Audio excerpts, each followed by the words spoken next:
आक़िबतु लिल्मुत्तक़ीन वस्सलातु वस्सलामु अला सय्यिदिल मुरसलीन व इब्निहिल गौसिल आज़मिल जीलानी मुहियुद्दीन अम्मा बअद फ़अऊज़ु बिल्लाहि मिनश शैतानिर रजीम बिस्मिल्लाहिर रहमानिर रहीम या अय्युहल्लज़ीना आमनुत्तक़ुल्लाह व कूनू मअस-सादिक़ीन सदक़ल्लाहु मौलानाल अज़ीम व बलगना रसूलुहुन नबियुल अमीनुल करीम व नहनु अला ज़ालिका लमिनश शाहिदीना व शाकिरीन वल्हम्दुलिल्लाहि रब्बिल आलमीन। वाह क्या मर्तबा ए गौस है वाला तेरा, वाह क्या मर्तबा ए गौस है वाला तेरा, ऊंचे ऊंचों के सरों से कदम आला तेरा। और सर भला क्या कोई जाने के है कैसा तेरा, सर भला क्या कोई जाने के है कैसा तेरा। औलिया मलते हैं आँखें वो है तलवा तेरा। सारे अक़ताबे जहाँ करते हैं काबे का तवाफ, सारे अक़ताबे जहाँ करते हैं काबे का तवाफ, काबा करता है तवाफ़े दरे बाला तेरा। मुर्ग सब बोलते हैं बोल के चुप रहते हैं, मुर्ग सब बोलते हैं बोल के चुप रहते हैं। हाँ हसी लेक नवा संज रहेगा तेरा। आइए मुक़द्दर को जगाने के लिए, जन्नत में घर बनाने के लिए, कल क़यामत के दिन सरकार की शफ़ाअत हासिल करने के लिए, उस लंबे लंबे हाथों से भीख देने वाले आका व मौला जनाब अहमद मुज्तबा मोहम्मद अरबी रूह फिदा सल्लल्लाहु ताला अलैहि वसल्लम की बारगाहे आली बकार में झूम कर दुरूद सलाम की डालियां निछावर पेश करें। पढ़ें जी लगाकर दुरूद पाक सल्लल्लाहु अला नबी वसल्लम सलातों व सलामन अलैका या रसूल अल्लाह या नबी अल्लाह या हबीब अल्लाह सल्लल्लाहु ताला अलैहि वसल्लम। हज़रात, आप कतई परेशान ना हो, मैं बहुत मुख्तसर सी बात करके अपनी बात को ख़त्म कर दूंगा, क्योंकि मुझे मालूम है कि नात पाक या मनकबत सुनने के बाद में ये कौन बजा रहा है, आदमी का कतई ज़हन नहीं होता। बहुत सारे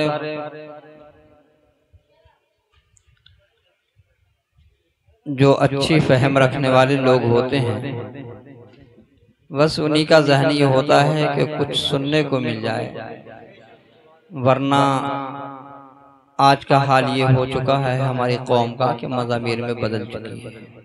ये सच है, बिल्कुल कड़वा सच। क्योंकि तकरीर जो होती है वो हर एक को बर्दाश्त नहीं होती। तकरीर हर एक की हिम्मत नहीं कि बर्दाश्त कर सके। जैसे बुजुर्गों का कौल सुना होगा आपने कि 100 सुनार की तो एक लोहार की।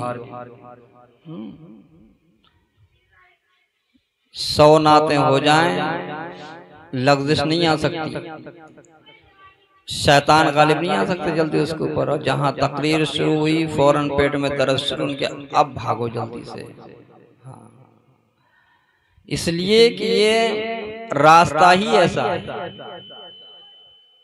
खिताबत का मैदान ही एक ऐसा है कि जब हुजूर गौसे पाक रज़ी अल्लाह तआला अन्हु जब खिताबत किया करते थे, तो जहाँ तक मेरा मुताला है, मैंने किताब पढ़ी थी फ़यूज़े गौसे आज़म यज़दानी अल फ़तेह रब्बानी। उसमें मैंने आपका एक बयान पढ़ा कि आपका बयान था कि आखिर जब आप खिताबत किया करते थे तो गालिबन 400 मुर्दे उठा करते थे आपके उसमें मजलिस से। 400 लोगों तो 40 तक सुने मैंने, लेकिन जब मैंने उसे मैं पढ़ा तो 400 की मिकदार बताई। बताओ, जिसमें से 400 मुर्दे उठे होंगे तो वो कितना बड़ा मजमा होगा। ऐसी हैबतदारी हो जाती थी लोगों को, मगर वो सुनते थे। ऐसा नहीं था कि बैठे यहाँ हैं जहन कहीं और है। जैसे मैं लतीफाबाजी करता नहीं हूँ, लेकिन एक बात बताऊं, मुझे याद आई, जैसे अक्सर इमाम से कहीं ना कहीं कोई लग़ज़िश हो जाती। एक मर्तबा कहीं इमाम से कोई मामला जमात के दरमियान कोई मसला वो बिगड़ गया, तो मसला हुआ कि एक साहब बोले कि हजरत आपने 3 रकत पढ़ाई है, एक बोले हजरत की 4 रखते हुई है, एक बोले नहीं हजरत की 2 रखते हुई है। ज़हन सुना, मुक्तदी में और इमामों में इमाम में इंतशार पैदा हो गया। क्या हुआ, एक बोला 4 पढ़ाई, दूसरा बोला 3 पढ़ाई, एक बोला कि शायद ऐसा लगता है कि मौलाना साहब ने पहली रकत में सलाम फेर दिया। तो कहा अच्छा ऐसा है मामला, सबका बरक्स है। मगर एक हाजी साहब थे उनमें, हाजी जी, तो कहा देखो सब रद्दो बदल कर सकते हैं, लेकिन हाजी जी बिल्कुल सच बताएंगे, हाजी जी बिल्कुल सच बात बताएंगे, हाजी जी कभी झूठ नहीं बोलते हैं, हाजी जी बिल्कुल क्लियर बात बताएंगे। बेटा थोड़ा सा ध्यान दें, कहा हाजी जी बिल्कुल सच बताएंगे। तो हाजी से पूछा, हाजी साहब हाँ, कि आप बताइए कि इमाम साहब ने कै रकत नमाज पढ़ाई। तो हाजी जी बोले, अब तो वो फूल को कुप्पा होगा ना, बोले मैं दावे के साथ कहता हूं कि इमाम साहब ने आज 2 रकत नमाज पढ़ाई। इमाम साहब कह रहे मैंने 4 पढ़ाई है वगैरह, नहीं मैं दावे के साथ कह रहा हूं। तो लोगों ने पूछा, हजरत इमाम झूठा और आप सच्चे, आपने ये बताइए इतना बड़ा दावा ठोक कर कैसे दिया। तो बोले बताऊं, बोले हाँ बताओ। बोले बात यह है कि जब मैं नमाज की नियत बांधता हूँ तो अल्लाह ने मुझे मालदार बनाया है, मैं मालदार हूँ। अल्लाह ने मुझे 4 दुकानें अता की हैं, और जब शाम होती है मैं इशा की नमाज पढ़ता हूँ, इमाम जब पहली रकत पढ़ाते हैं तो मैं एक दुकान का हिसाब कर लेता हूँ। अकीदा तो देखिए, कहा जब मैं पहली रकत पढ़ता हूँ तो एक रकत में एक दुकान का हिसाब ढूंढ लेता हूँ, किसे मैंने उधार दिया, किसे नगद दिया, कहाँ क्या किया, किस पे पैसा कितना गया। और जब दूसरी पढ़ता हूँ तो 2 का हो जाता है। इसलिए मैं दावे के साथ कह सकता हूँ कि मैंने हिसाब 2 दुकानों का करा था जब तक सलाम किया।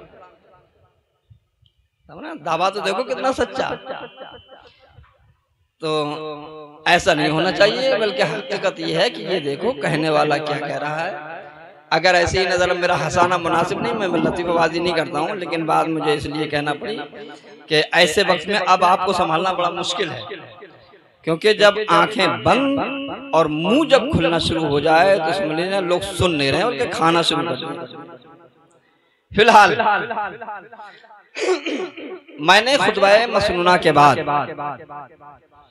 बहुत मशहूर मारूफ आयत मुबारका की तिलावत का शर्फ हासिल किया। उससे कब्ल हालांकि मुझे कोई जरूरत नहीं है, जहां इस्लाम शायर जैसा शायर मौजूद हो तो मुझ बेबहरा को अपनी बांजान नहीं बजाना चाहिए, लेकिन बरकत के लिए, बरकत के लिए 2-3 शेर बस, ज्यादा नहीं, बाकी फिर हम अपनी बात।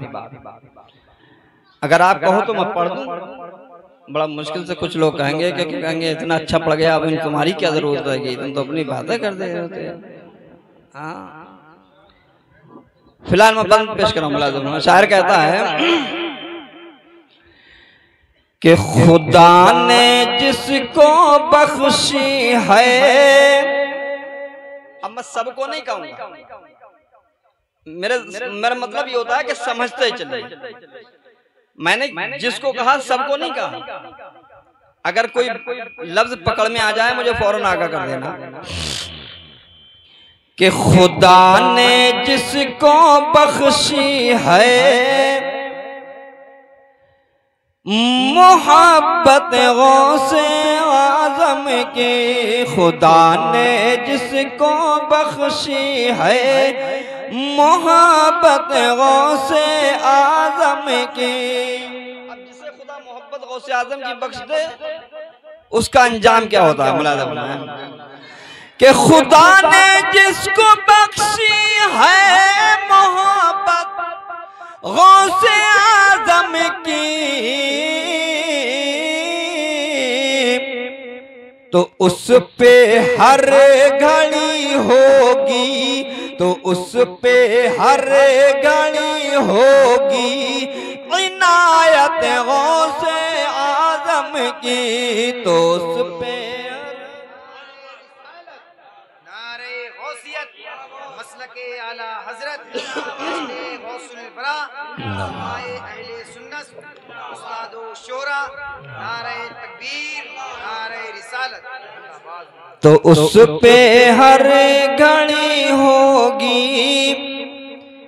इनायत गौसे आजम की।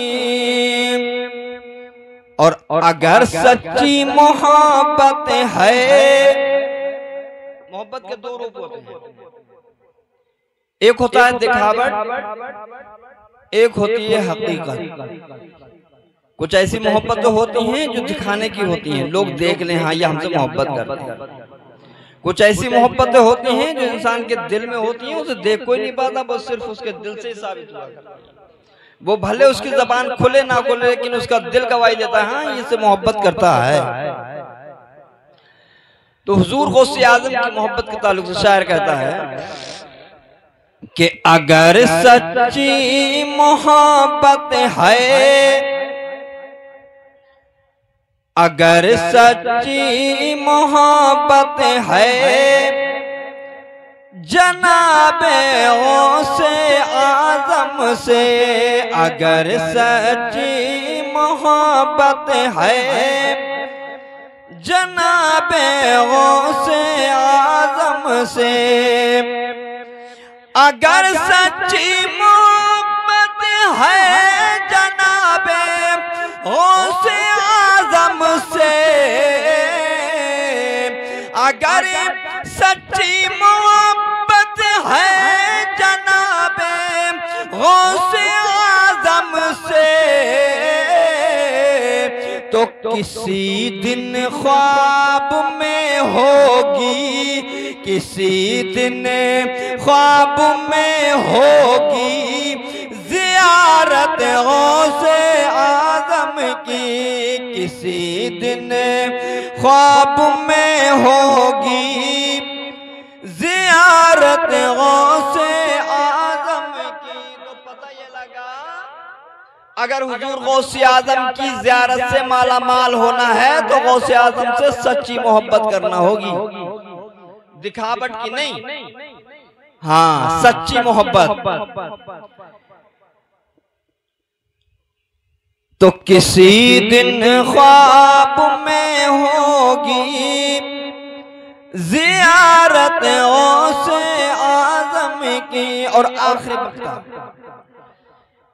कि शहे बगदाद का फैजान, शहे बगदाद का फैजान बरेली आन कर देखो, शहे बगदाद का फैजान बरेली आन कर देखो, शहे बगदाद का फैजान बरेली आन कर देखो,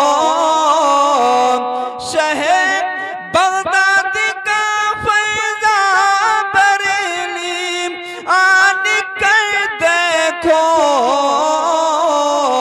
कि है शक्ल आला हजरत में, है शक्ल आला हजरत में करामत गौसे आजम की, है शक्ल आला हजरत में करामत गौसे आजम की। खुदा ने जिसको बख्शी है मोहब्बत गौसे आजम की, तो उस पे हर घड़ी होगी ज़ियारत गौसे आज़म की। दुरूद पाक पढ़ लें सल्लल्लाहु अलैहि वसल्लम।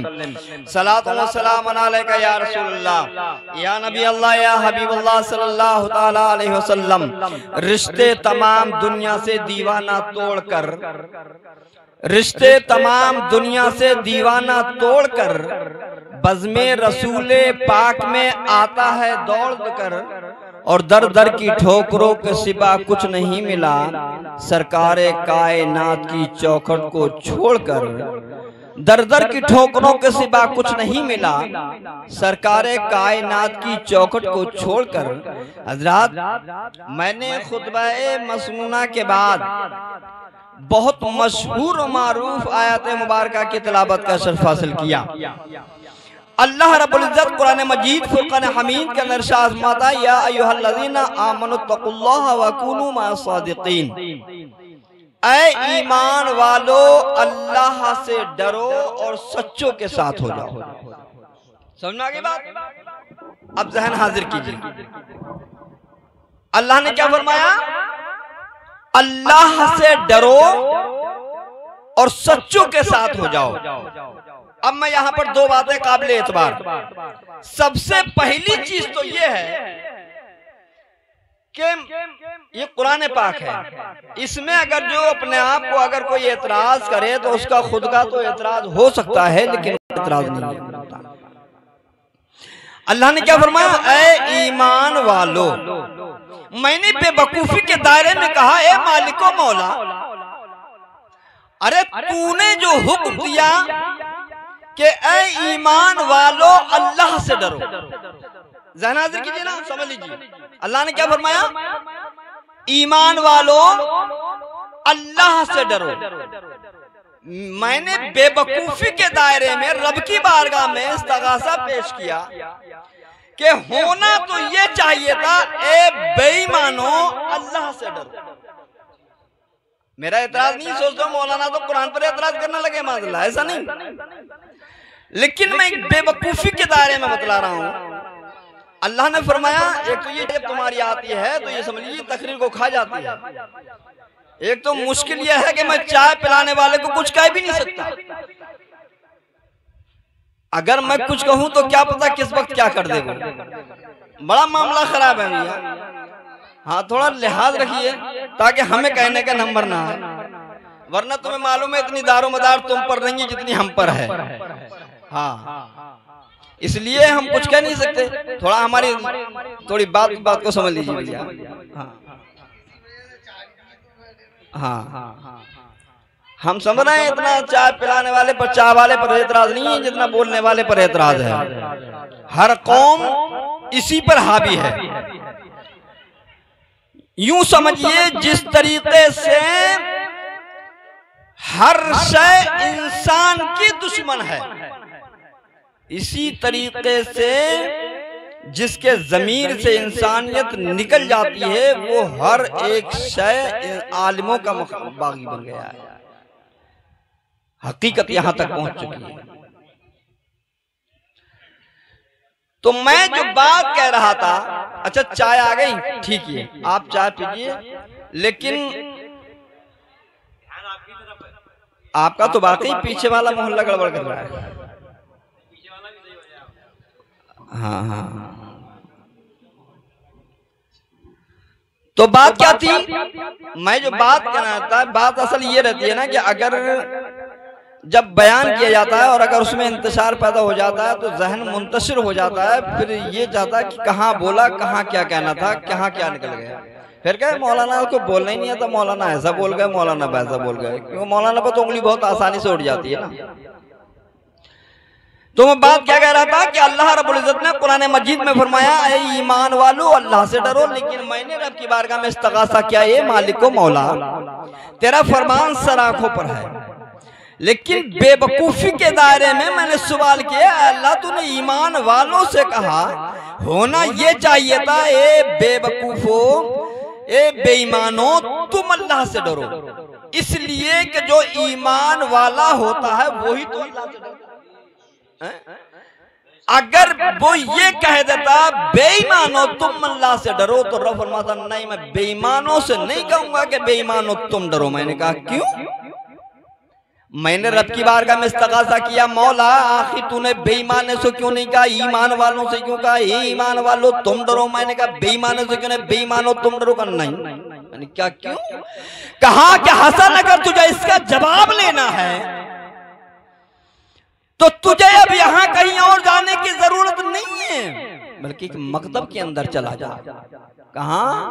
मदरसे चला जा, और मदरसे में जाके देख ले, आखिर मदरसे के अंदर बच्चे पढ़ रहे हैं, कोई कुरान पाक पढ़ रहा है, कोई तिरमिज़ी, कोई इब्ने माजा, कोई और हदीसें दीगर कुतुब फिक़्ह की किताबें पढ़ रहा है, कोई तरह तरह की और उर्दू की किताबें पढ़ रहा है, हदीसों का मुताला कर रहा है, कुरान की तालीम हासिल कर रहा है। मैंने देखा कि आखिरकार उस्ताद के हाथ में डंडा है, मगर वो बच्चे जो कुरान पढ़ रहे हैं, जो हदीसें पढ़ रहे हैं, जो आखिर और मसाइली किताबें पढ़ रहे हैं, उस्ताद उन्हीं की पिटाई कर रहा है। मैंने कहा ये पढ़ाने वाले, मेरी बात यही समझ में नहीं आती, आखिर ये मामला क्या रहा? मैंने बोला, कहने पढ़ाने वाला मुदर्रिस बोला, मौलाना आखिर बताओ क्या समझ में नहीं आया? मैंने कहा मेरी समझ में नहीं आता, आखिर ये पढ़ाने वाले मुदर्रिस, आखिर तू जिस बच्चे को मार रहा है, ये तो बच्चा कुरान की तालीम हासिल कर रहा है, तू जिस बच्चे को मार रहा है ये तो बुखारी का सबक हासिल कर रहा है, तू जिस बच्चे को मार रहा है ये तो तिरमिज़ी शरीफ पढ़ने वाला बच्चा है। आखिर अगर तुझे मारना होता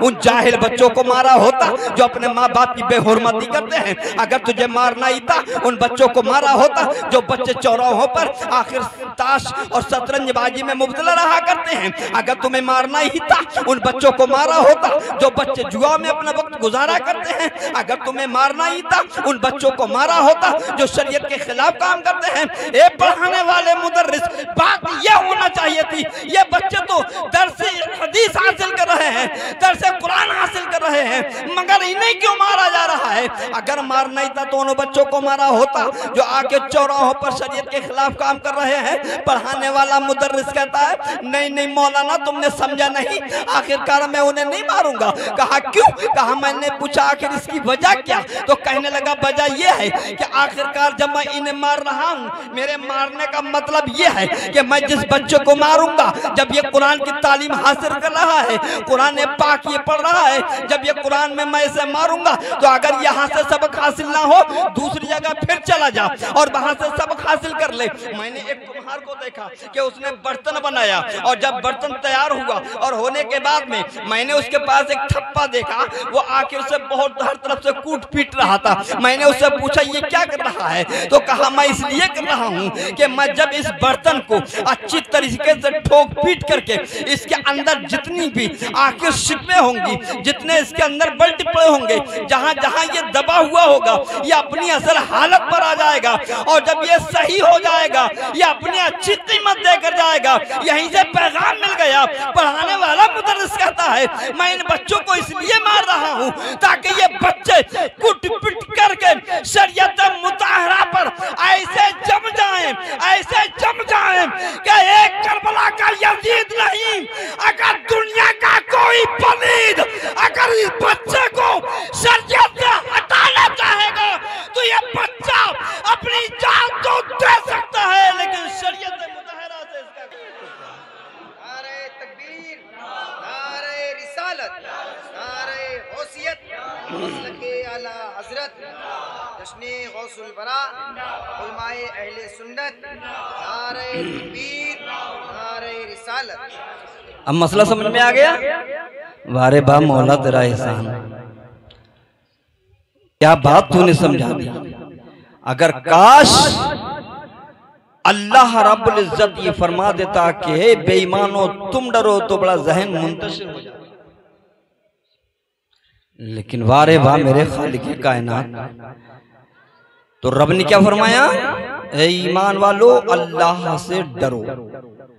अब आगे आयत जो रही वो रही सच्चों के वकूनु मा सादिकीन, सच्चों के साथ हो जाओ। क्या कहा? सच्चों के साथ हो जाओ। समझ में आ रही अकरम भाई? मेरे समझ में ना, ये तुम्हारी समझ में आती हो? अगर आती तो सुभान अल्लाह जरूर आती। अच्छा यार चुपके कह रहे हो।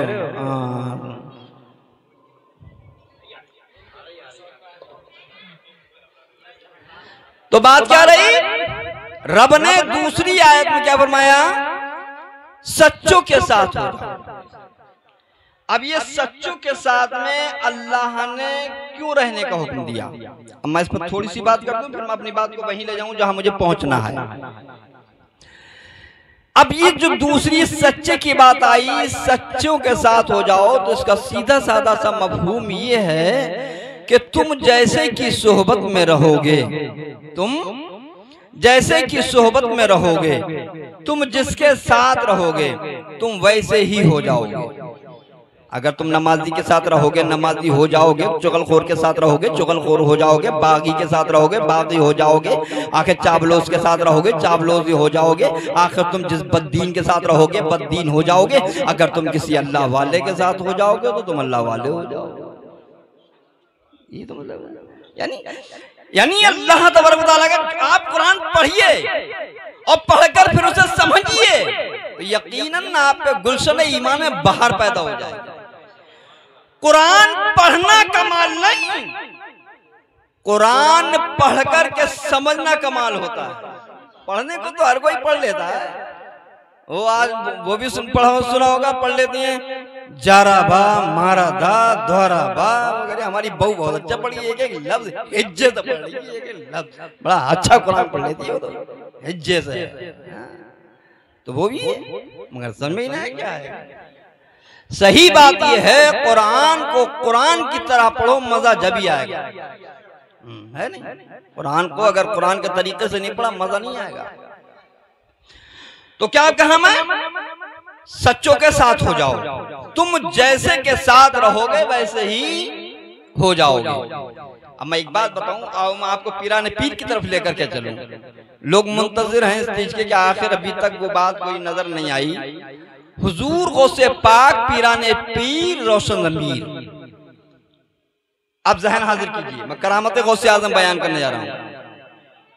हुजूर गौसे आजम पीराने पीर रोशन ज़मीर रहमतुल्लाह ताला अलैह, आप अपने वक्त के बहुत बड़े आलिम दीन भी थे, आप अपने वक्त के बहुत बड़ी फकीह भी थे, आप अपने वक्त के बहुत बड़े मुफ्ती भी थे, आप अपने वक्त के बहुत बड़े खतीब भी थे, आप अपने वक्त के बहुत बड़े मुदर्रिस भी थे। यहाँ तक कि जिस तरफ से हुजूर गौसे आजम को आप पढ़ोगे तो सोचते ही रह जाओगे। ना उनकी खिताबत का जवाब, ना उनकी आखिर सुजात का जवाब, ना आखिर उनके तकवा परहेजगारी का जवाब, और अगर सबको समेट करके रख दो तो ना उनकी विलायत का जवाब, ना उनकी विलायत का जवाब। तो जब हुजूर गौसे पाक पीराने पीर रोशन ज़मीर रदियल्लाहु ताला अन्हु की जब विलायत का शोहरा हुआ, हुजूर गौसे आजम की जब विलायत का डंका बजा, आपकी परहेजगारी का आलम में डंका बजने लगा, तो एक मौलाना उन्होंने जब उनकी शोहरत सुनी तो उनके जहन में सवाल पैदा हुआ कि मैंने सुना है कि गौसे आजम बहुत बड़े मुत्तकी परहेजगार हैं, मैं गौसे आजम का इम्तिहान लेना चाहता हूँ। जहन हाजिर कीजिए, किसका इम्तिहान, गौसे आजम का। किसका इम्तिहान लेने चले, गौसे आजम का। उन्हें ये पता नहीं है कि आखिर हम इम्तिहान लेने किसका जा रहे हैं। कहा, जब गौसे आजम की शोहरत हुई तो गौसे आजम का इम्तिहान लेने चले। बात क्या थी, देखते हैं हुजूर गौसे आजम की बड़ी विलायत का डंका बजता है, बड़े मुत्तकी परहेजगार हैं, बड़े पारसा हैं, बड़े आखिर लाजवाब वली कामिल भी हैं, कि देखते तो हैं आखिर मामला क्या है। आखिरकार जब उनके जहन में ये बात उठी तो वो हुजूर गौसे पाक रदियल्लाहु ताला अन्हु की बारगाह में पहुंच गए। वो आए थे, तारीख में मैंने पढ़ा था कि 100 मील से चल करके 100 मील की दूरी का सफर तय करके आए थे हुजूर गौसे आजम से मिलने के लिए। तो हुजूर गौसे पाक रदियल्लाहु ताला अन्हु आप वुजू बनाने के लिए बैठ रहे हैं, क्या कर रहे थे, हाँ वुजू बनाने के लिए। हाँ होना भी चाहिए, मतलब समझ में जब ही आती है बात जब जहन हाजिर होता है। तो हुजूर गौसे पाक वुजू बनाने के लिए बैठ रहे थे अब मौलाना जब आए तो मौलाना ने देखा कि हुजूर गौसे पाक वुजू बना रहे हैं। वुजू बनाने के लिए बैठ गए, हाथ धोना शुरू कर दिए। अब मौलाना ने सलाम नहीं करा, खामोश खड़े हो गए चुपके से, क्योंकि जब किसी को इम्तिहान लेना होता है ना तो चोरी चुप्पा खड़ा होकर के सुनता है, वो देखता है। आपने देखा भी होगा, लोग किसी का जायजा लेते हैं, कोई तो पिंडू में से झाँक झाँक के देखे ये मौलाना क्या कर रहा है। हाँ, कोई दराजियों में से झाँक झाँक के देखे, मौलाना पकड़ा जाए कैसे ही करके। आखिरकार हुजूर गौसे पाक रज़ियल्लाहु ताला अन्हु जब वुजू बना रहे थे तो उन्हें ये क्या खबर थी कि हुजूर गौसे आजम जितना आगे देखते थे और इतना ही पीछे देखते थे। तो जब हुजूर गौसे पाक ने देख लिया कि मौलाना आए हैं इम्तिहान लेने के लिए, मौलाना आए हैं इम्तिहान लेने के लिए, हुजूर गौसे पाक ने फैसला कर लिया, मौलाना आज के बाद तुम किसी का इम्तिहान लेने नहीं जाओगे, ऐसा करके भेजूंगा इंशाअल्लाह। आज के बाद किसी का इम्तिहान लेने नहीं जाओगे। अब हुजूर गौसे पाक रज़ियल्लाहु ताला ने जब वुजू बनाना है तो वुजू बनाने का हाल क्या रहा, अब ध्यान से सुनिए, वो लोग सुन ले जिनके हो सकता है किसी के वुजू में कमी हो। जब हुजूर गौसे पाक ने वुजू बनाया तो सबसे पहले वुजू में क्या होता है, पहले गट्टों तक हाथ धोना, ये सुन्नत है, फर्ज नहीं। गट्टों तक हाथ धोना, उसके बाद में वुजू में क्या है, गट्टों तक हाथ धोने के बाद में कुल्ला करना, 3 मर्तबा कुल्ला करना, उसके बाद में नाक में पानी डालना। तो हुजूर गौस पाक ने क्या करा, हुजूर गौस पाक ने पहले गट्टों तक हाथ धोए, मौलाना तो पीछे देख रहे थे, मेरे गौस देख रहे थे। आपने क्या काम किया कि पहले नाक में पानी बाद में कुल्ला। क्या हुआ, पहले नाक में पानी बाद में कुल्ला। मौलाना ने देखा कि इनकी तो बड़ी शोहरत सुनी थी, बड़े मुत्तकी हैं, बड़े परहेजगार हैं, बड़े आलिम हैं, इन्हें तो वुजू तक करना नहीं आता है? इन्हें तो वुजू तक करना नहीं आता, जो आलिम कहाँ से हो गए। अच्छा है भी, अगर कोई मस्जिद का मौलाना ऐसे वुजू कर लेता, कहे मौलाना तुम चले जाओ, बिल्कुल आजी मस्जिद से चले जाओगा। क्यों? इसलिए जिसे वुजू बनाना ना आए तो नमाज क्या पढ़ा देगा। ये सही कह रहा हूं, बिल्कुल मैं, सच है बिल्कुल। तो हुजूर गौसे आज़म ने पहले क्या किया, नाक में पानी बाद में कुल्ला। मौलाना वापस हो लिए। जब हुजूर गौस पाक ने देखा कि मौलाना वापस हो लिए, वहीं आप खड़े हो गए और आवाज लगाई, मौलाना कैसे हुआ आना, मौलाना कैसे हुआ आना। तो कहा हुजूर आपसे ही मिलने आया था। कहा फिर चल कैसे दिए। तो चल इसलिए दिया हुजूर, मैंने आपकी बड़ी शोहरत सुनी थी, बड़े परहेजगार हैं, बड़े आलिम दीन हैं, बड़े फकीह हैं, अपने वक्त के वली हैं। तो कहा फिर क्या हुआ, तुम्हें क्या कमी नजर आई।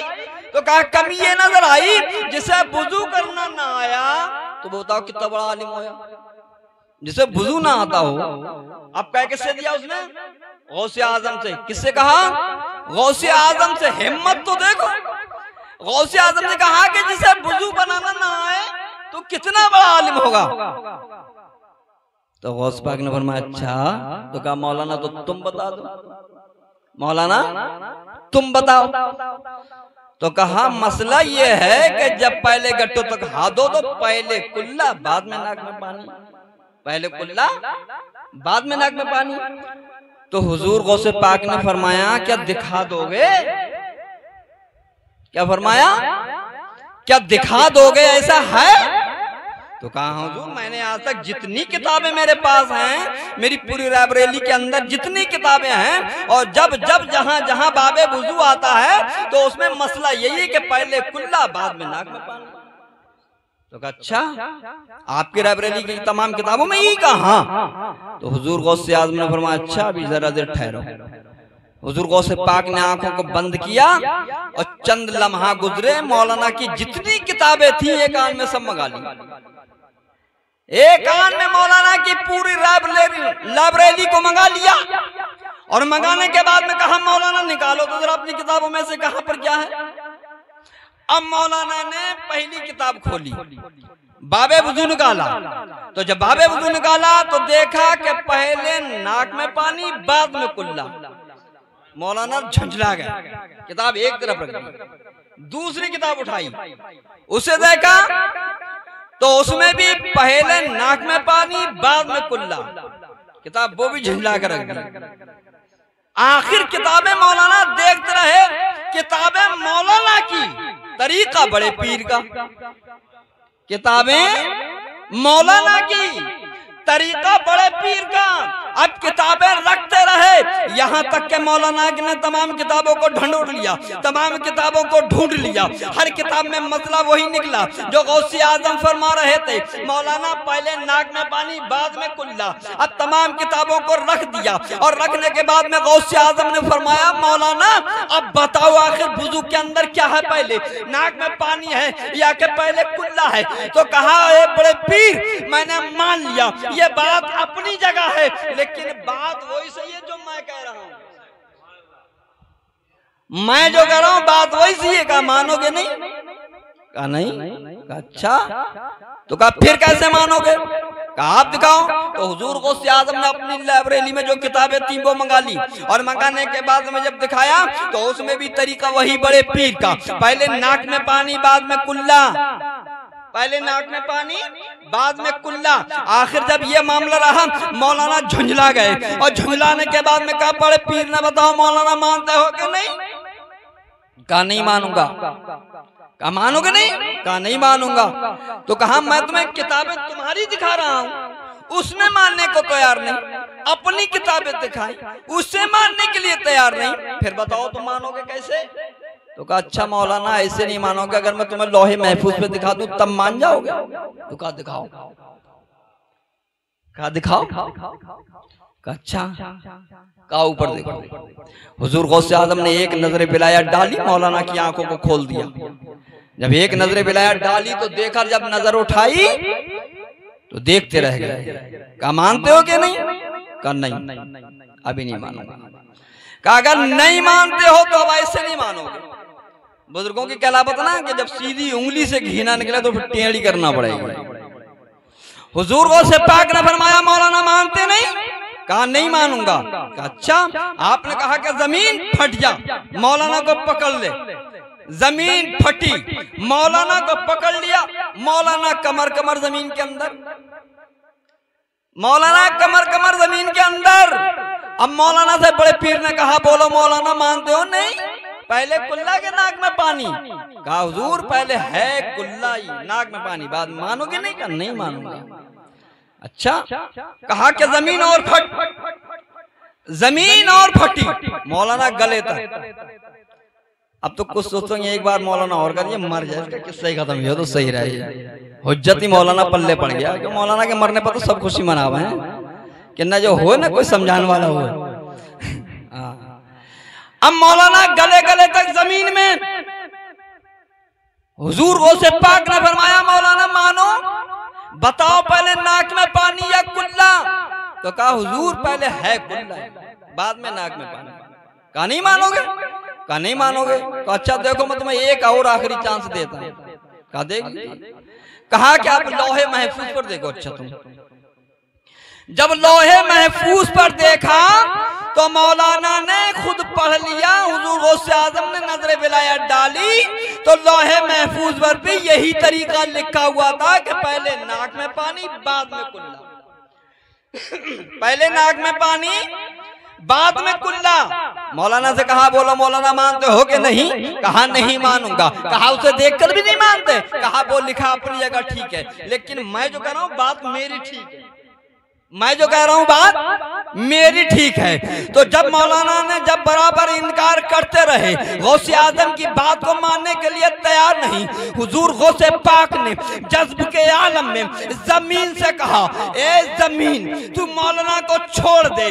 और जब जमीन ने छोड़ा तो मौलाना की जानिब मुखातिब होते हुए पीराने पीर रोशन जमीर हुजूर गौसे पाक ने फरमाया, मौलाना वो जो तुम कह रहे थे तुम्हारी बात बिल्कुल अपनी जगह ठीक है, मगर मुझे यकीन हो गया कि जब तक इस दुनिया पर मेरे नाना की उम्मत के ऐसे उलमा रहेंगे, अब्दुल कादिर डंके की चोट पर कहता है कि दुनिया का निजाम दरहम बरहम हो जाएगा, दुनिया का निजाम तहस नहस हो जाएगा, लेकिन जब तक मेरे नाना की उम्मत के ऐसे उलमा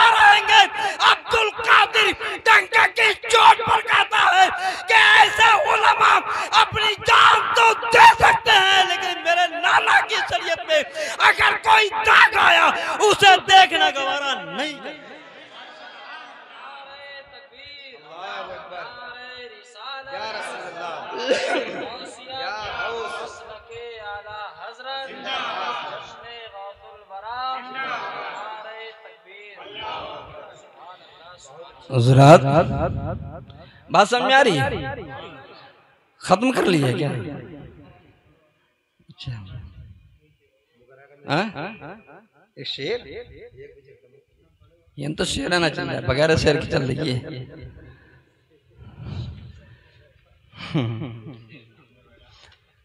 दुरूद पाक पढ़ने सल्लल्लाहु अलैहि वसल्लम।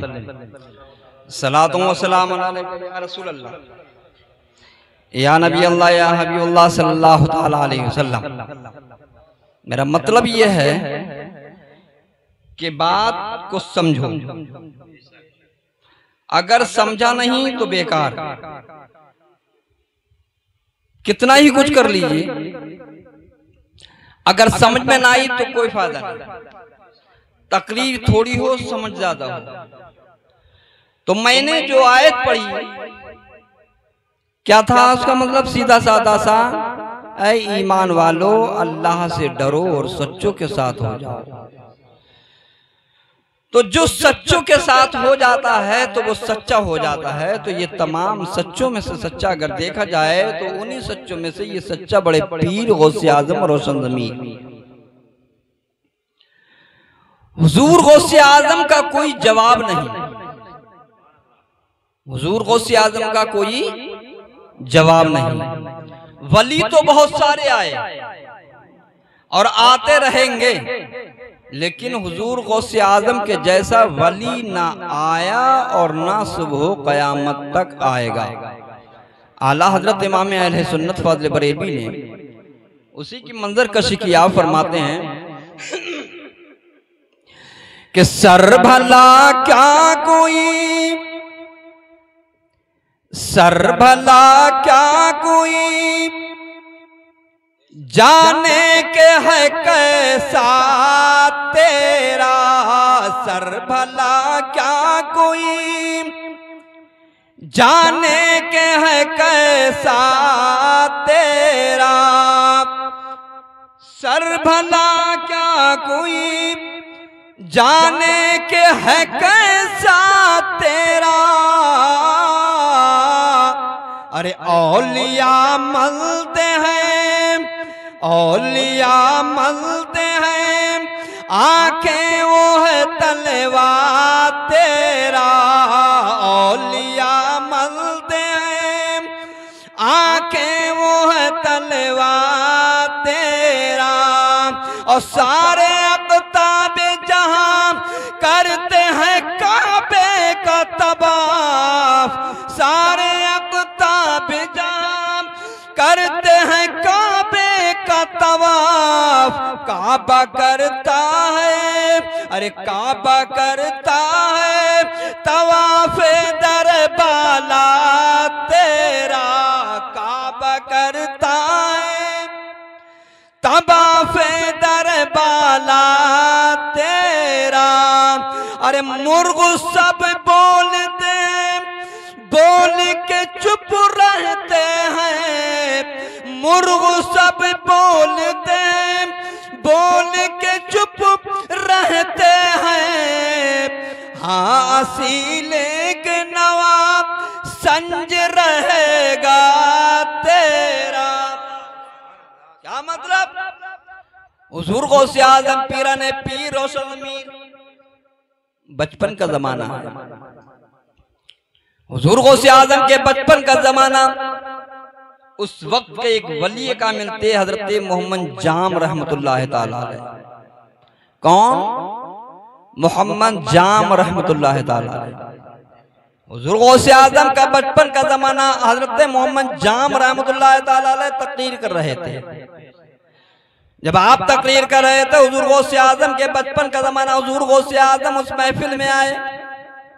हुजूर गौसे आजम उस महफिल में जब तशरीफ लाए तो हजरत जाम रहमतुल्लाह ताला अलैह ने फरमाया इस बच्चे को जलसे से पंडाल से बाहर कर दो। क्या फरमाया? इस बच्चे को यहां से बाहर कर दिया जाए। जब हुजूर गौसे आजम को बाहर कर दिया गया, कुछ वक्त गुजरा, फिर आप अंदर तशरीफ ले आए। जब फिर आप अंदर तशरीफ ले आए, आपने फिर देखा और देखने के बाद में फरमाया, अगर बदतमीजी दिखाए डंडा मारूंगा निकाल के तेरे। तो जब फिर हजरत जाम रहमतुल्लाह ताला अलैह ने हुजूर गौसे आजम को बाहर करा दिया, और जब फिर बाहर कराया तो दोबारा फिर अंदर। आज के वक्त में अगर कोई कहते मेरे घर में था जी मिलाशी, मेरा निकाल के बाहर खड़ा कर दूंगा, मर जाएगा लेकिन अंदर नहीं आएगा। मर जाएगा लेकिन अंदर नहीं आएगा, क्योंकि बुलाने से तो आने को राजी नहीं है, तो घर से निकाल दे तो कौन आएगा, है नहीं। बुलाते बुलाते परेशान ऐलान पे ऐलान किए जाए, जब तो आने को राजी नहीं है। वो कहता है हमारे घर बुलाने को आवे तो हम जाएंगे, वो भी समझ में आ गई तो जाएंगे ना, कोई बात नहीं है। आखिरकार जब 3 बार मर्तबा मुसलसल हजरत जाम रहमतुल्लाह ताला अलैह ने गौसे आजम को बाहर किया, और बाहर करने के बाद जब हुजूर गौसे आजम को मुसलसल बाहर निकाला गया, उसके बाद में देखा कि हुजूर गौसे पाक फिर अंदर तशरीफ ले आए। जब आप तशरीफ लाए तो हुजूर गौसे आजम को आपने अपने करीब बुलाया, कहा इस बच्चे को मेरे पास लेकर के आओ। हुजूर गौसे पाक रज़ी अल्लाह तआला अन्हु को आपके पास बुलाया गया। जब आपके पास लाया गया तो हुजूर मोहम्मद जाम रहमतुल्लाह ताला अलैह ने हजरत गौसे आजम को अपनी आगोश में उठा लिया, अपनी गोद में उठा लिया, और आपने आपकी पेशानी को बोसा दिया। और बोसा देने के बाद हुजूर मोहम्मद जाम रहमतुल्लाह ताला अलैह ने फरमाया, लोगों क्या तुम इस बच्चे को जानते हो? क्या तुम इस बच्चे को पहचानते हो? लोगों ने कहा कि हम नहीं जानते, आखिर ये कौन बच्चा है, हम नहीं जानते आखिर ये बच्चा क्या है, हम नहीं जानते क्या आखिर ये बच्चे का निजाम क्या है, आखिर ये कौन है क्या नहीं। उनके गांव का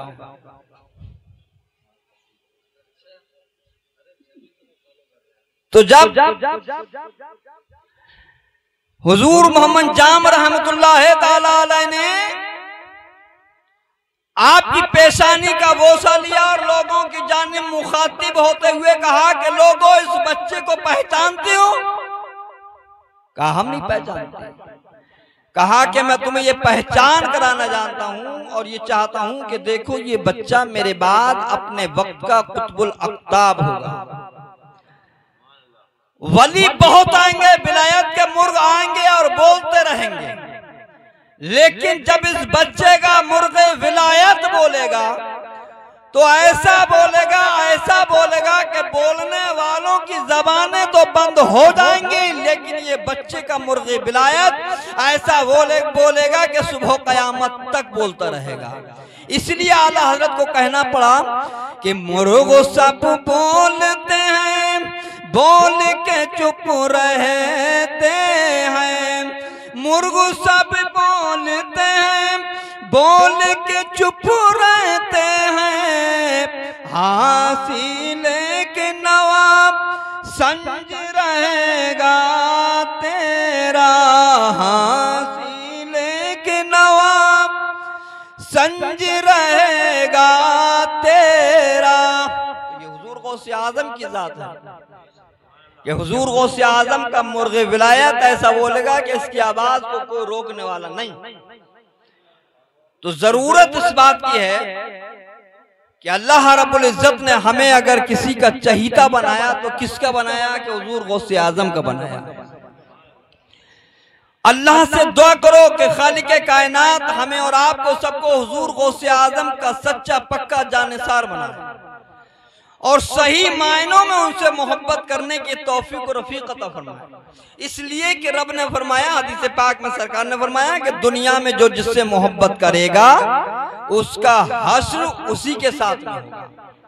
जो गौसे आजम से मोहब्बत करेंगे इंशाअल्लाह उसका हश्र गौसे आजम के साथ में होगा, और जो उलमा इकराम से मोहब्बत करेंगे उनका हश्र उलमा इकराम के साथ में होगा।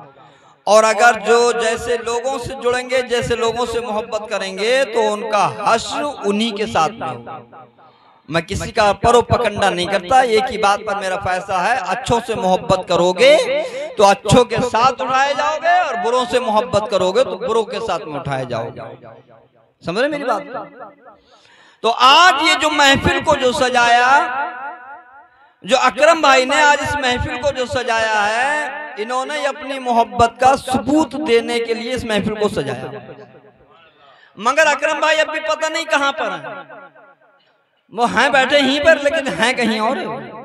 हमें तो ऐसा लगता है वो आला हजरत ने एक शेर कहा था कि जानो दिल होश हो खैरत सब तो मदीने पहुंचे, तुम नहीं चलते रजा सारा तो सामान गया। है बात नहीं पर अब हमारी समझ में खूब आता है, इनके समझ में आता है, लेकिन इनके समझ में वो आता है कि जो लहजे वाला इनके जहन में गूंजता है। हाँ, अब हमारी समझ में खूब आ गई, हमारी मेहनत हमें ऐसा लग रहा है कि हम बेकार में जा रही है, लेकिन कोई बात नहीं है। सर हिलाने से भी कोई फायदा नहीं। हकीकत यह है, हकीकत छुप नहीं सकती बनावट के उसूलों से, और खुशबू आ नहीं सकती कभी कागज के फूलों से। हकीकत यही है। मगर अब जाहिर बातिन वल्लाहु आलम, मैं कोई ऐसा तो नहीं है कि दिलों पर हुकूमत करता हूँ, लेकिन हाँ इतना अल्लाह तबारक व तआला ने मुझे भी थोड़ा सा तजर्बा दिया है कि कुछ ना कुछ तो अल्लाह का शुक्र है कि आगाह हो ही जाता है। फिलहाल मेरा मतलब यह है, अगर ये सच्ची मोहब्बत तो इधर आ जाओ, देखते हैं कितनी मोहब्बत। आ जाओ, देखो वो ही आ जाओ। अरे करीब नहीं दब रहे थे, अब भी चाय के इंतजार में सुबह से पीते पीते। हाँ बिल्कुल सही चाचा। हाँ अकरम भाई क्या चीज? जिसके जो दिल में होती है ज़बान से निकलेगा वही। तो बात क्या रही? मैं बात मोहब्बत की कर रहा था कि जो जिससे मोहब्बत करेगा, बात आगे बढ़ा दूं? अच्छा समझ गए। कोई परेशान ना, अल्लाह का शुक्र। मुझे तो सब खिलते चेहरे नजर आ रहे, सिर्फ तुम्हारी आंखें मिल रही थी। पीछे वाले सब माशाल्लाह खुशहाल, सब बहुत ज़हन से सुनना है। अभी क्या 11:25 दुरूद पाक पढ़ने सल्लल्लाहु अलैहि वसल्लम। सलातों व सलाम अलैका या रसूल अल्लाह, या नबी अल्लाह, या हबीब अल्लाह सल्लल्लाहु तआला अलैहि वसल्लम।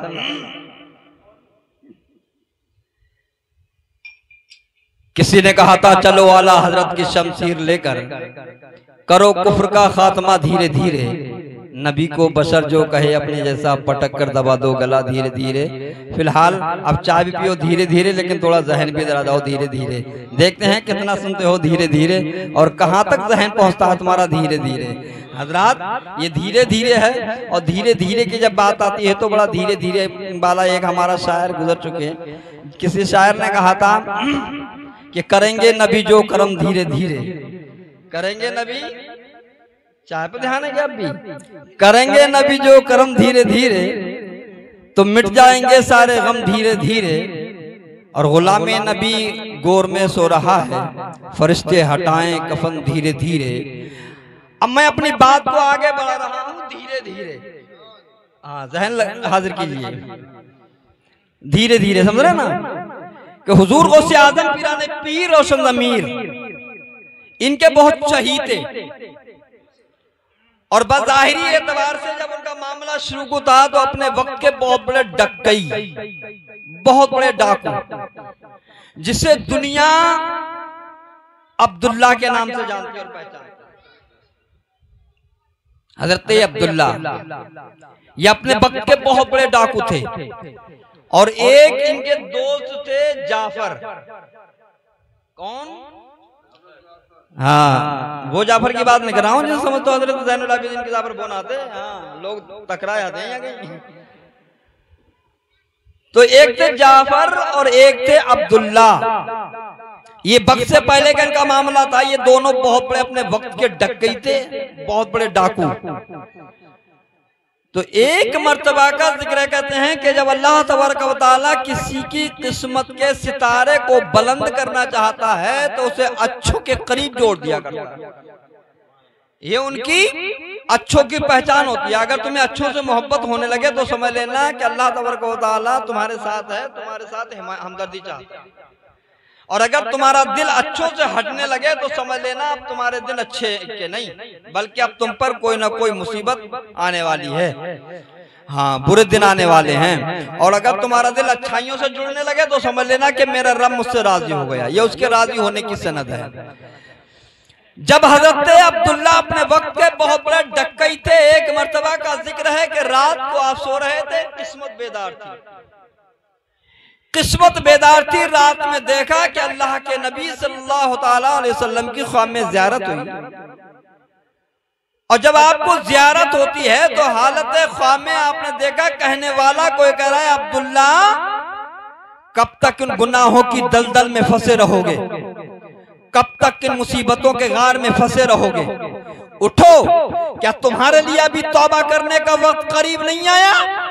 क्या तुम्हारे अभी तौबा करने का वक्त करीब नहीं आया? इतना दिल में देखा कि आवाज आ रही थी। हालत ख्वाब में जब आंख खुली तो देखा कि घर खुशबू से महक रहा है। आवाज तो सुनाई दी लेकिन आवाज देने वाला दिखाई नहीं दिया। आवाज देने वाला दिखाई नहीं दिया। जब आवाज देने वाला दिखाई नहीं दिया, अब्दुल्ला की आंख खुली, इधर देखा उधर देखा, समझने लगे कि हर कुछ हो सकता है, लेकिन मैंने फैसला कर लिया कि अगर आज ये खुशबू अगर महक रही है तो बज़ाहिर ऐसी खुशबू ना कभी मैंने सूंघी भी नहीं थी, ऐसी खुशबू कभी सुनने में भी नहीं आई थी। आखिरकार हैरत में पड़ गए और हैरत में पड़ने के बाद गसा करने लगे। दिल में तहैया कर लिया कि हो ना हो तो अगर ये खुशबू हो तो मेरे नबी आखिरुज़्ज़मा सल्लल्लाहु अलैहि वसल्लम की महसूस होती है। और अब्दुल्ला, अगर तेरा नबी तुझे ख्वाब में बशारत देने आ गया कि तुझे तौबा की तौफीक नसीब नहीं, तो आखिर उठता क्यों नहीं और अपने गुनाहों से तौबा कर ले। तारीख बताती है कि अब्दुल्ला ने अपने बिस्तर को छोड़ा और बिस्तर छोड़ने के बाद हजरत जाफर के यहाँ पर पहुंचा और जाफर देखा कि रात का आलम है और रात के आलम में जाफर के दरवाजे पर आवाज दी, जाफर। कहा हाँ बोलो, कैसे आना हुआ, आज किधर के लिए निकलना है? कहा निकलना नहीं है। कहा फिर क्या करना है? कहा कि जाफर, मौत पर हक है, मौत कभी आ सकती है, मौत किसी वक्त में आ सकती है। कहीं ऐसा ना हो कि जब हमारी मौत आए तो गुनाहों की दलदल में हम फंसे हों और हमारी मौत आ जाए। मौत ऐसी ना हो कि जब हम कहीं चोरी कर रहे हो और हमारी मौत आ जाए। मौत ऐसे ना आ जाए कहीं आखिरकार हम डकैती में फंसे हुए हो और गुनाहों की दलदल में अड़े हुए हो और हमें मौत आ जाए। तो कहा फिर क्या चाहते हो? कहा चाहते हैं अब्दुल्ला, अपने जाफर सच्ची तौबा कर लीजिए, गुनाहों से बाज आ जाइए। कहा लगता है कि अब्दुल्ला का दिमाग चल गया है, अब्दुल्ला पागल हो गया है। आखिरकार कहा अब्दुल्ला तुम अपने घर चले जाओ, जो होगा सुबह देखा जाएगा। तारीख बताती है कि अब्दुल्ला अपने घर से निकले और निकलने के बाद में एक चौराहे पर पहुंच जाते हैं। जब चौराहे पर पहुंचने के बाद में कि देखा एक जुर्मुट आ रहा है। आखिर उस ग्रुप में जब देखा कि अब्दुल्ला चौराहे पर खड़ा है, अब्दुल्ला को जब देखा तो आखिरकार उसके दिल में हैबत तारी हुई कि ये जो सबसे बड़ा डकई है, सबसे बड़ा डाकू है, आज ये रास्ते में खड़ा है, इससे होशियारी से निकलो। आखिरकार तारीख बताती है कि आखिर जब वो गिरोह अब्दुल्ला के पास में आया, मगर अब्दुल्ला ने उनकी तरफ उंगली ना उठाई। आखिरकार उनमें से एक शख्स आया, आने के बाद में वो अपने घर से जो निकला था उसने ये तौबा करके निकला था, अपने दिल में अहद करके निकला था, आज मुझे जो सबसे पहले मिल जाएगा मैं उसी के हाथ पर तौबा कर लूंगा, उसी को मैं अपना पीर बना लूंगा।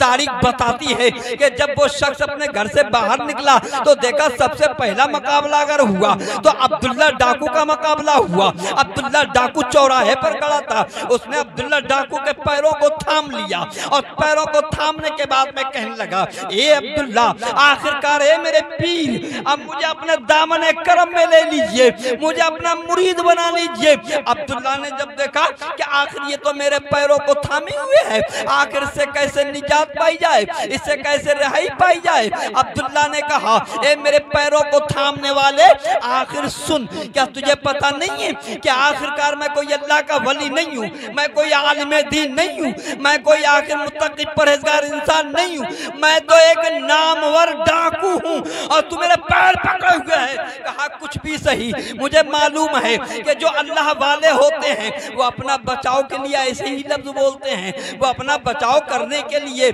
ऐसे ही अल्फाज इस्तेमाल करते हैं। अब्दुल्ला ने कहा फिर क्या चाहता है? कहा मैं चाहता ये हूँ कि आखिर मुझे आप अपना मुरीद कर लीजिए। अब्दुल्ला ने कहा ठीक है, मैं तुझे अपना मुरीद कर लूंगा, मगर मेरी शर्त यह है मैं यहाँ से जा रहा हूँ और जब तक मैं वापस ना आ जाऊँ तो मुझे यही इसी जगह पर मिलना। तारीख बताती है आखिरी अब्दुल्ला अपने वहां से हट जाता है, चौराहे से निकला, निकलने के बाद हुजूर गौसे पाक रज़ियल्लाहु ताला अन्हु के करीब पहुंच जाता है। उस दीवार के करीब जाने वाला था, जाफर भी उसके दरमियान आ जाता है।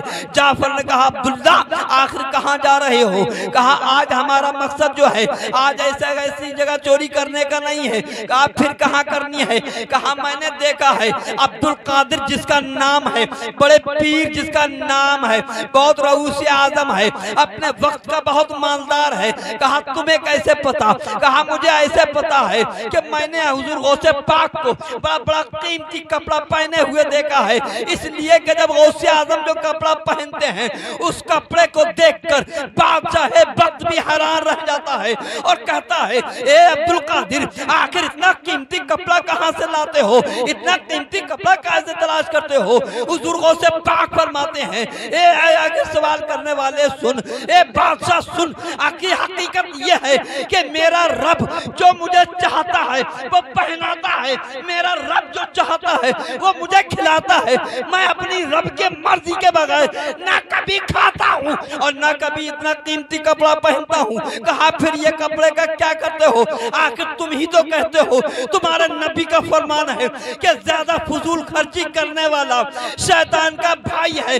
गुजारा तो 10 रुपए के मीटर के कपड़े में भी हो सकता था, मगर ए अब्दुल कादिर तुम तो इतना कीमती कपड़ा पहनते हो। मेरे गौसे आजम ने फरमाया था एक कपड़े सवाल के करने वाले सुन, आखिर बात दरअसल ये है कि मैं इतना कीमती कपड़ा इसलिए पहनता हूँ कि जो कपड़ा मैं एक मर्तबा ज़ेबे तन कर लिया करता हूँ मैं वो कपड़ा दोबारा नहीं पहनता, बल्कि मैं वो किसी गरीब को दे दिया करता हूँ। कहा क्यों? कहा इसकी वजह यह है मैं समझता हूँ कि अब्दुल कादिर तो कीमती कपड़ा पहन सकता है लेकिन उस गरीब को इतना कीमती कपड़ा पहनना नसीब नहीं होगा।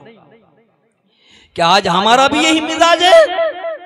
आज हमारा मिजाज तो यह है कि ज़्यादा गरीब देख देख कर जले, उसके बच्चे को तन पर कपड़ा नहीं, हमारे बच्चे इतना कीमती कपड़ा पहन रहे हैं। गरीब के बच्चे को वक्त पर रोटी नहीं, हमारे बच्चे 4-4, 500 रुपए बर्बाद कर देते हैं।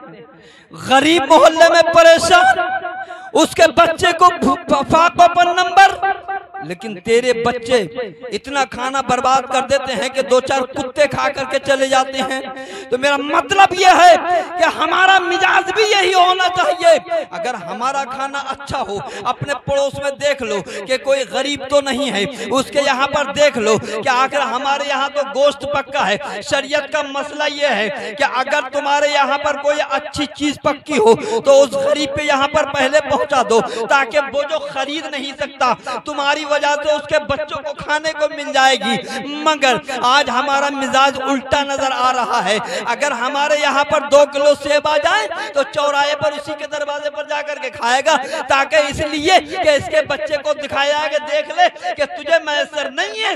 ऐसे के ताल्लुक से आका फरमाते हैं जो आखिरकार इस तरीके से किसी गरीब को हिकारत की नजर से देखने के बावजूद और उसको अपनी नजर में हल्का जाने और उसके साथ ऐसा सुलूक करे, तारीख बताती है, बुखारी की हदीस में सरकार फरमाते हैं कि ऐसे शख्स को कल कयामत के दिन जहन्नम में जाने से कोई रोकने वाला मैसर न होगा।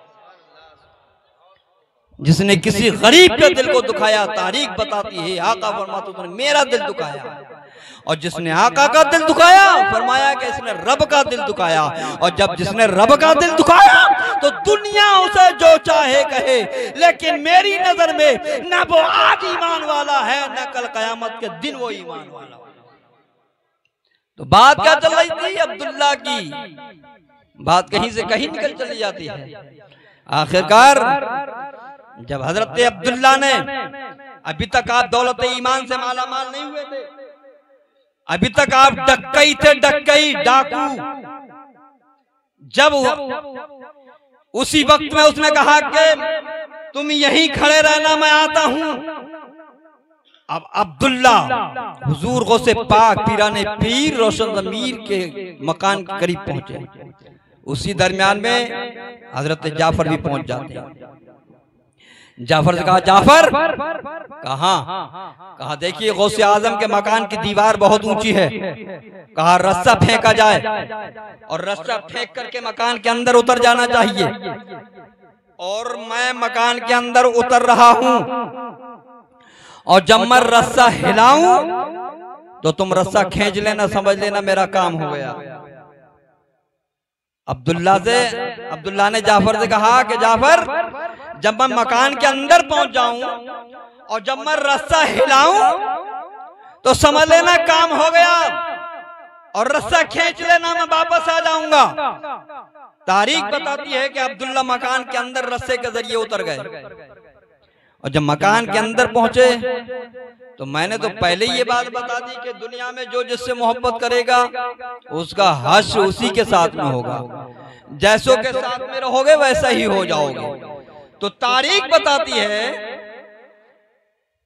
कि जब अब्दुल्ला मकान के अंदर उतरे और जब मकान के अंदर उतरने के बाद मालो मता तलाश किया, अब वो गौसे आजम का दर था। जाहिर सी बात है कि अगर कोई दुनियादार के यहाँ मालदार के घर जाएगा तो उसे माल पाएगा। अब हुजूर गौसे आजम के जब वो यहाँ पहुंचे तो हुजूर गौसे आजम आप नमाज अदा फरमा रहे थे। जब नमाज अदा फरमा रहे थे आपकी नजर विलायत ने देख लिया कि कोई आने वाला अंदर आ गया है। आखिरकार अब उसने मालूमता जैसा हो सका वो इकट्ठा किया, और इकट्ठा करने के बाद में अब वो अपने रस्से की तरफ को जब अब्दुल्ला दौड़े तो दिखाई ना दिया रस्सा किधर गया, रस्सा ही ना मिले। अब्दुल्ला दीवार मकान के चार तरफ अंदर घूमते रहे, रास्ते का जिस रास्ते से आए थे, जहां से रस्सा उतारा था रस्सा दिखाई ना दे। आखिरकार बहुत देर हो गई, यहाँ तक के इसी इसना में हुजूर गौसे पाक ने नमाज अदा कर ली। जब नमाज अदा कर ली तो अब्दुल्ला घबरा गए कि आप तो बचने का कोई चारा ही नहीं है, अब तो आई गई है। आखिरकार मगर उन्हें यह पता नहीं था कि गौसे आजम के दरबार में जो आता है वो कभी खाली नहीं जाता।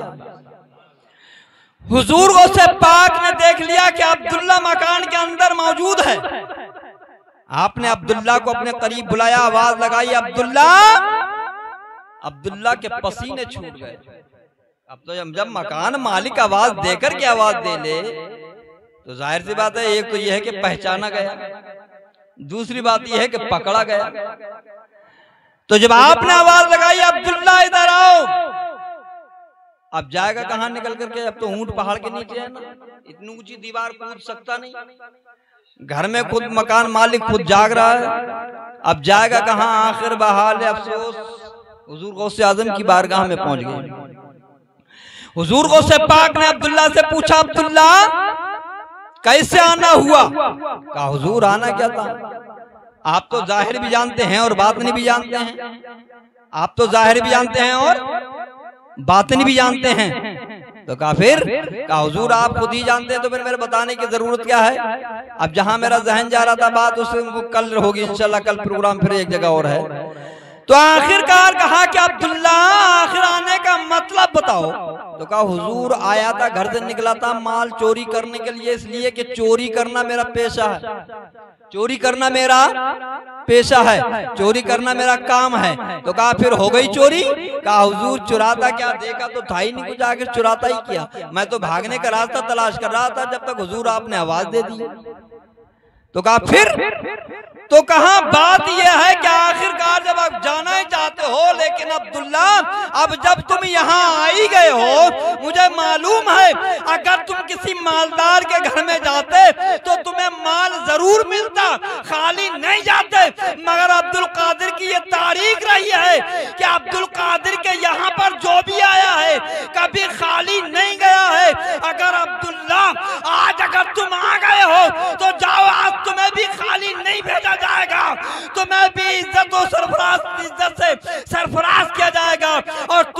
आखिर करामतों का एक गुलदस्ता अता किया जाएगा। तारीख बताती है, आखिर तारीखों में पाया गया हुजूर गौसे पाक रज़ी अल्लाह तआला ने अब्दुल्ला को अपने करीब किया और करीब करने के बाद सीने से सीने टच किया और करने के बाद जाओ अब्दुल्ला, जिससे तुम वादा करके आए हो फिर मैं तेरा पीर और मैं तुझे वापसी में मुरीद करूंगा। आखिर जाओ, वो तुम्हारा इंतजार कर रहा है, तुम जाओ उसको मुरीद कर लो जा करके। कहा हुजूर मैं तो बिल्कुल खाली हूँ, हुजूर मैं तो चोर था। कहा जब तक तुम चोर थे, लेकिन अब तुम चोर नहीं बल्कि अब तो तुम एक अल्लाह वाले हो गए। इसलिए कि गौसे आजम की बारगाह में वली बनाते देर नहीं लगती। इसलिए तो किसी शायर ने कहा था, निगाहे मर्द मोमिन से बदल जाती हैं तकदीरें, जो हो यकीन पैदा तो कर जाती हैं जंजीरें। न देख इन फिरका पोशों को, इरादत हो तो देख उनको, यदे बैजा लिए बैठे हैं अपनी आस्तीनों में। तमन्ना दर्द दिल की है तो कर खिदमत फकीरों की, नहीं मिलते ये गौहर बादशाहों के खजीने से। वमा अलैना इल्लल बलाग। अस्सलामु अलैकुम व रहमतुल्लाहि व बरकातहू।